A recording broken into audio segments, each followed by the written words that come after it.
നമസ്കാരം. ഇന്ന് ക്രൈം പുറത്തുവിട്ട പ്രധാനപ്പെട്ട ഒരു വാർത്തയാണ് നമ്മുടെ ശ്രീലേഖ IPS. അവരെക്കുറിച്ച് ഞാൻ പലതവണ വാർത്ത ചെയ്തിട്ടുണ്ട്. അവർ കവിയൂർ കേസും കിളിയൂർ കേസും അട്ടിമറിച്ചു എന്നാണ് ഞാൻ നേരത്തെ വെളിപ്പെടുത്തിയിട്ടുള്ളത്. അതിന് സുപ്രധാനമായ തെളിവും എൻ്റെ അടുത്തുണ്ട്. ഇന്ന് ഒരു കേസ് അവർക്കെതിരെ എടുക്കുകയുണ്ടായി. ഒരു മനുഷ്യാവകാശ സംഘടന കൊടുത്ത കേസിൽ അവരെ പ്രതിയാക്കിക്കൊണ്ട് പോക്സോ കേസിലാണ് അവർക്കെതിരെ കേസ് വന്നിരിക്കുന്നത്. കുട്ടിയുടെ, അതായത് പ്രായപൂർത്തിയാകാത്ത കുട്ടിയുടെ പേര് വെളിപ്പെടുത്തി എന്നുള്ളതാണ്. ബലാത്സംഗ കേസിലും അതേപോലെ പോക്സോ കേസിലാണെങ്കിലും പ്രായപൂർത്തിയാകാത്ത പെൺകുട്ടികളുടെ പേര് വെളിപ്പെടുത്താൻ പറ്റില്ല. അങ്ങനെയുള്ള സ്ഥലത്താണ് നിയമം അറിയുന്ന DGP ആയിരുന്ന അവർ അന്വേഷിച്ച കേസിലെ മേന്മകളെ പറഞ്ഞ് പച്ചക്കള്ളം പറഞ്ഞുകൊണ്ട് മുമ്പ് പോസ്റ്റ് ഇട്ടത്. അതിനെതിരെയാണ് ഇപ്പോൾ മനുഷ്യാവകാശ സംഘടനയുടെ ശ്രീ ജയചന്ദ്രൻ നായർ പരാതി കൊടുത്തത്. ആ പരാതിയുടെ അടിസ്ഥാനത്തിലാണ് മ്യൂസിയം പോലീസ് സ്റ്റേഷൻ കേസെടുത്തത്. അതിനെപ്പറ്റി അവർ പറഞ്ഞപ്പോൾ ഈ കിളിയൂർ കേസിലെ പെൺകുട്ടിക്ക് പ്രായപൂർത്തിയായില്ല എന്നൊരു പച്ചക്കള്ളമാണ് അവർ പറഞ്ഞത്. അവർ പറഞ്ഞ ഭാഗം ഒന്ന് കേൾക്കാം. ആ കേസിലെ പെൺകുട്ടി നമ്മുടെ FIR-നകത്ത് മൈനർ എന്നാണ് എഴുതിയിരുന്നതെങ്കിലും അന്വേഷണത്തിലെ ഈ കുട്ടിക്ക് പ്രായപൂർത്തിയായതാണ് എന്ന് വെളിവായിട്ടുണ്ട്. ആ കുട്ടി മരണപ്പെടുമ്പോൾ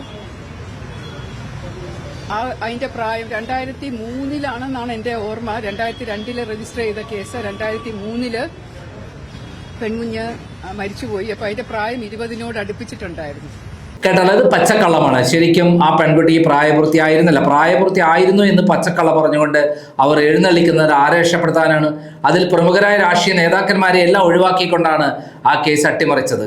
അതിൽ ഇതേപോലെ തന്നെയാണ് കവിയൂർ കേസ് ആദ്യം മുതൽ അതിൻ്റെ അന്വേഷണ ഉദ്യോഗസ്ഥയായിരുന്നു ശ്രീലേഖ IPS. അതിൽ സുപ്രധാനമായൊരു കത്ത് വന്നിരുന്നു.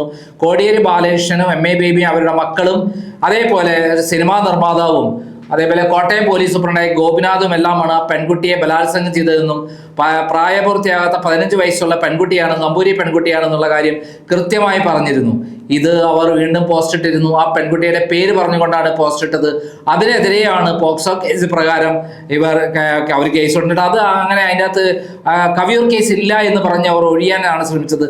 അവരുടെ പോസ്റ്റ് ഡൗൺലോഡ് ചെയ്ത് കൃത്യമായി പോലീസ് കോടതി വെരിഫൈ ചെയ്തിട്ടാണ് അവർക്കെതിരെ കേസ് എടുത്തുള്ളത്.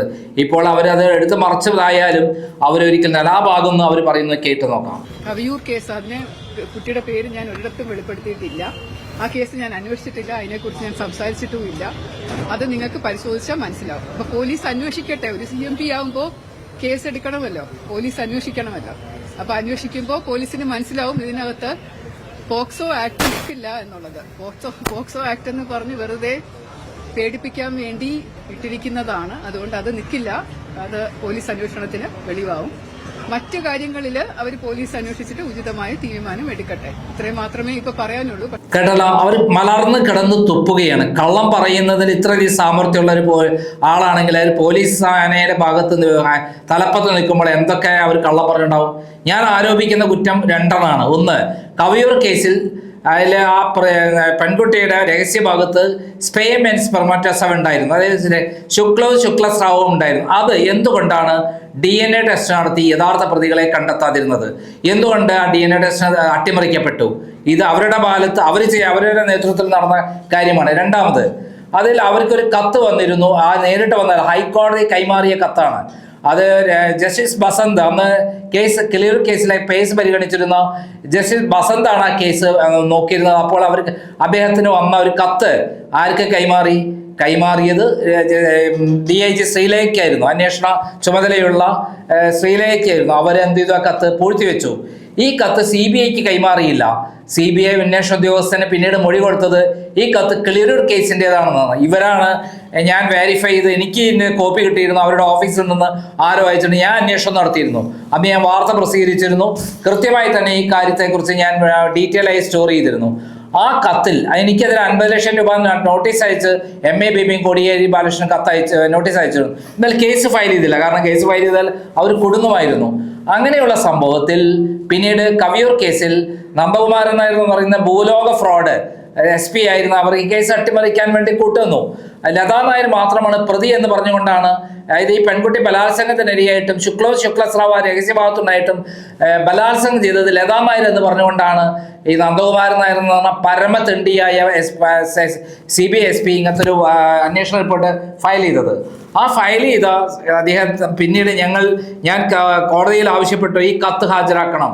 എന്നാൽ കത്ത് CBI ഈ അന്വേഷണ ഉദ്യോഗസ്ഥയായ ഈ പറയുന്ന ശ്രീലേഖ കൈമാറിയിട്ടില്ല എന്നുള്ള വാദമാണ് നന്ദകുമാരൻ നായർ ഉന്നയിച്ചത്. അതിനെ ആസ്പദമായിട്ട് ശ്രീലേഖയുടെ ഒരു മൊഴിയും കൊടുത്തിട്ടുണ്ട്. അതിൽ പറഞ്ഞ എന്താണെന്ന് അറിയാമോ?